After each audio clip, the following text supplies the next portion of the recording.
তৃতীয় লিঙ্গের মানুষজন পুরুষের ন্যায় তাদেরকে মসজিদে এসে জামাতের সহিত নামাজ পড়তে দেখি না। এতে মুসলিম উম্মার দায়বদ্ধতা কি? প্রায় সমাজে তাদেরকে নিয়ে বিদ্রূপ করা হয়। প্রথম কথা হলো, আপনি যাদেরকে তৃতীয় লিঙ্গ বলছেন তারা আসলে কি তৃতীয় লিঙ্গ, নাকি সবগুলো সমকামী, অথবা তাদের অনেকে সমকামী? এটা আগে নিশ্চিত করা দরকার। কিছু মানুষ আছে যারা আসলেই আল্লাহ তাআলা তাদেরকে সৃষ্টি করেছেন এমন ভাবে যে তাদের নারী বা পুরুষ হওয়ার দিকটা পরিষ্কার না। তিনি পুরুষ হওয়ার পাশাপাশি তার মধ্যে নারীত্বের কোনো সিমটম বা আলামত আছে, অথবা তার বডির স্ট্রাকচারে নারী হওয়ার পাশাপাশি পুরুষের কিছু আলামত আছে, হতে পারে, যাদেরকে আমরা হিজড়া বলি। এই হিজড়া বা তৃতীয় লিঙ্গ, এই মানুষগুলো যদি ফিজিক্যাল টেস্টের মাধ্যমে, মেডিকেল টেস্টের মাধ্যমে তারা যদি তৃতীয় লিঙ্গ বা হিজড়া প্রমাণিত হয়, তাহলে শরিয়ার নীতিমালার আলোকে তাদের ফ্যাসিলিটিস তাদেরকে দিতে হবে।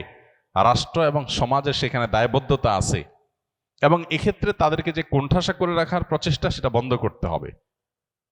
এতে কোনো সন্দেহ নাই। একজন মানুষ, তিনি গায়ে গোত্রে পুরুষ, হয়তো নারীত্বের কোনো আলামত তার মধ্যে আছে, তাহলে পুরুষের সমস্ত ফ্যাসিলিটিস তিনি পাবেন। মসজিদে আসবেন, পুরুষের সাথে নামাজ পড়বেন, এবং ট্রিটমেন্ট করে যদি পরিপূর্ণভাবে তার নারীত্বের যে ইস্যুগুলো আছে সেগুলো রিমুভ করে তাকে স্বাভাবিক পুরুষে পরিণত করা যায়, শরীর সেটাকে অ্যালাউ করে। কিন্তু প্রশ্ন হলো, আমাদের সমাজে যাদেরকে আমরা হিজড়া বা তৃতীয় লিঙ্গে বলছি, এদের উল্লেখযোগ্য সংখ্যক মানুষ মূলত হিজড়া বা তৃতীয় লিঙ্গের ভান করেছে। মূলত তাদের মধ্যে অনেক সমকামীরা লুকিয়ে আছে, যেটা আমাদের প্রচলিত আইনে দণ্ডনীয় অপরাধ। হিজড়া সাজলে সেটা সহজ হয়। এর আগে আপনারা পত্রপত্রিকা দেখেছেন, বিভিন্নভাবে উদ্যোগ নেওয়া হয়েছে তাদেরকে চাকরি দেওয়ার জন্য। পরবর্তীতে যখন মেডিকেল টেস্ট করা হলো, দেখা গেল একটাও হিজড়া না। এরকম অনেকগুলো ঘটনা ঘটেছে এবং পত্রপত্রিকায় এসেছে। আমি সবাইকে বলছি না, অনেকেই আছেন যারা হিজড়া, কিন্তু অনেককে ধরে ধরে হিজড়া বানানো হচ্ছে, অনেকে হিজড়া সাজতেছে। মেয়েদের মধ্যে ঢুকার জন্য হিজড়া সাজতেছে পুরুষ হয়ে, আবার ছেলে হয়ে মেয়েদের মধ্যে ঢুকার জন্য তিনি মহিলা হিজড়া, মহিলা টাইপের হিজড়া সাজতেছেন। তো এই জিনিসগুলো নতুন না, এই জিনিসগুলো অনেক পুরাতন। মেডিকেল টেস্টের এই সিস্টেমটা তুলে দেওয়ার জন্য সরকারের একটা অথরিটি আরেকটা অথরিটিকে চিঠি দিয়েছে এবং চেষ্টা করেছে। এটাও এদেশে ঘটেছে। দুর্ভাগ্যজনক, মেডিকেল টেস্টের মাধ্যমে তারা নিজেদেরকে হিজড়া প্রমাণ করার পর তাদের অধিকারগুলো দিতে সমস্যা কোথায়? কিন্তু না, মেডিকেল টেস্ট করতে দিবে না, কারণ মেডিকেল টেস্ট করলে গোমর ধরা পড়ে যাবে যে সমকামীরা এই লেবাস ধারণ করে অনেক সময় তাদের সমকামিতাকে প্রতিষ্ঠিত করছে, চালাচ্ছে। ঠিক একইভাবে যে সমস্ত মানুষগুলো সমাজে আজকে নিগৃহীত, তারা জুলুমের শিকার, তাদেরকে সমাজ কোনোভাবে অন করছে না, সেই মানুষগুলোর অধিকার আদায় করা দরকার। সেটা নিয়ে আমাদের সোচ্চার হতে হবে, কিন্তু অবশ্যই মেডিকেল টেস্টের মাধ্যমে। কোনো এক ব্যক্তি বৈধ মান্যত করেছেন যে কোনো একটি ক্রিয়া সফলভাবে সম্পন্ন হওয়ার উদ্দেশ্যে ঘটনাক্রমে তার সেই উদ্দেশ্য পূর্ণ হতে বেশ সময় লেগে যায়। ফলে মানতকারী ব্যক্তি তার কৃত উক্ত মান্যতটি ভুলে যায়। তবে তার এতটুকু মনে আছে যে আমি এই কাজটি পূর্ণ হওয়ার জন্য কোনো একটি মান্যত করেছিলাম। তাহলে এই পরিস্থিতিতে তার করণীয় কি? কি মান্যত করেছেন সেটা তিনি জানেন না, কিন্তু মানত করেছেন এতটুকু মনে আছে। তো যদি যেই চাওয়া পূরণ হওয়ার ভিত্তিতে মানত করেছেন যে আল্লাহ আমার এই জিনিসটা হলে আমি এটা করব, ওইটা যদি পূরণ হয়ে যায় তাহলে তার মানত পুরা করতে হবে। এখন মানতের ফিগার, পরিমাণ, মানতের ধরন, ধাঁচ, সেটা যদি আপনার মনে না থাকে, মানতটা যদি বিশুদ্ধ হয়ে থাকে, মৌলিকভাবে এতটুকু মনে থাকে যে যা মানত করেছে সেটা বিশুদ্ধ মানত হয়েছে, তাহলে সেটা পূর্ণ করা জরুরি।